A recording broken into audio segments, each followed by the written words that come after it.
If one day an old Taoist priest finds you and insists on taking you as his disciple, asking you to give up your current life, how would you choose? Today. So this story comes from a netizen named Rinji Ram in the autumn of 1996.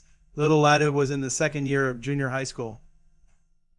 One day after dinner, his mother was washing dishes in the kitchen and his father was helping out. Little Ladu happened to pass by and overheard his father telling his mother that he wanted to leave. Little Ladu was startled at the time, wondering where he was going. So anyway, he eavesdropped curiously by the kitchen door and heard what seemed like a fantastical story at the time. Uncle said that not long ago, an old Taoist priest dressed in rags stood at the entrance of his workplace.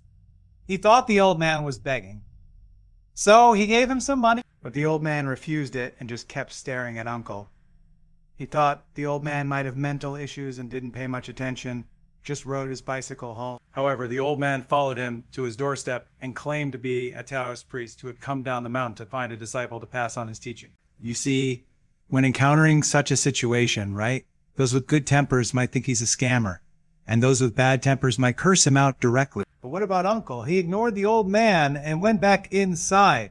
However, the old Taoist priest came looking for him 3 or 4 times until the last time, when he recounted all the major events in Uncle's life from childhood, including detailed family circumstances. And Uncle finally believed that the old man was indeed a capable Taoist priest. The Taoist priest also said that this was his last time coming down the mountain to find a disciple, as people's hearts were no longer pure in the forward-ending age. After hearing this, Uncle said he wasn't afraid of hardship, but what about his wife and children if he left? What would happen to them? The Taoist priest replied, "Core, why worry about them? They have their own destinies." Guy at that moment, little Ladu hated the old Taoist priest in his heart, thinking that the old man was heartless. Now little Ladu has entered middle age and recalls the old Taoist priest's words, feeling that perhaps the old Taoist was the most sincere person. Why? Uncle was very hesitant and couldn't make up his mind to go with the old man. But the Taoist priest directly said, to ease Uncle's mind, he would reveal the secrets of the future. But Uncle must not tell others what they were. At that time, Aunt was very curious and kept asking Uncle what the secrets the old man had told him, but Uncle refused to disclose the details, only saying that the Taoist priest had told him he would die a bad death in a few years and his family would be ruined. The specific reasons for the bad death. The Taoist priest also said that Uncle was not his ideal candidate, but finding a suitable disciple was too difficult, and meeting Uncle was fate. Moreover, he could save Uncle's life. If Uncle practiced with him, he could avoid the tragedy of family ruin.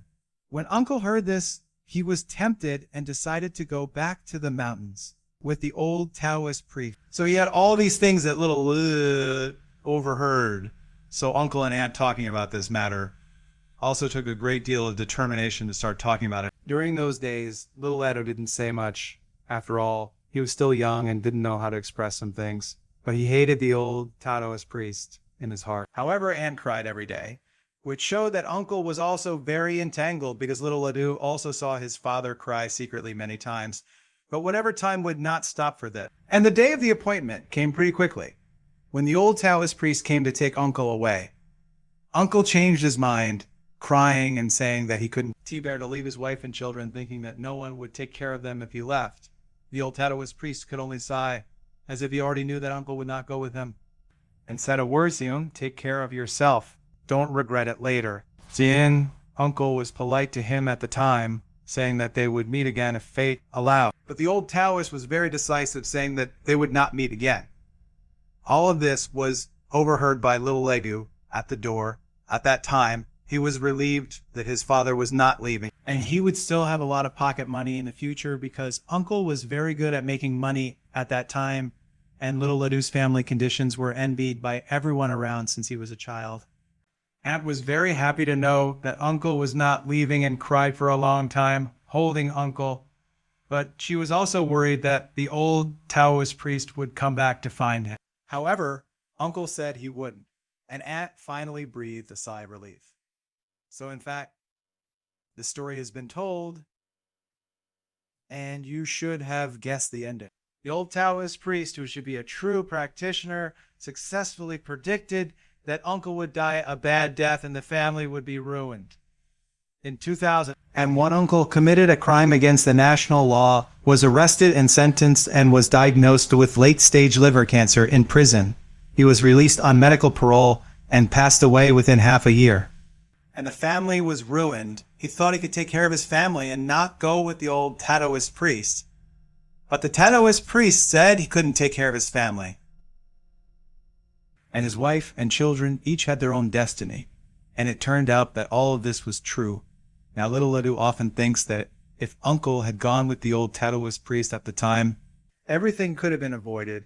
At least Uncle would still be alive, and the old Taoist priest, seemingly heartless, was the one who truly saw through life and death. Which is why he said so. When he saw Uncle, he always avoided Aunt and little Ledoux, because the old Taoist priest had also said to Uncle that only the two of them had faith.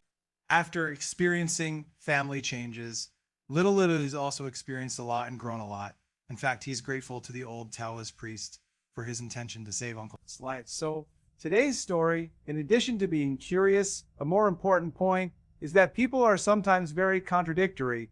So maybe when you hold something in your hand, you already know that holding on like this will not have a good result, but most people are just unwilling to let go, holding a fluky psychology, wanting to win against heaven. Well, dear audience, see you in the next story.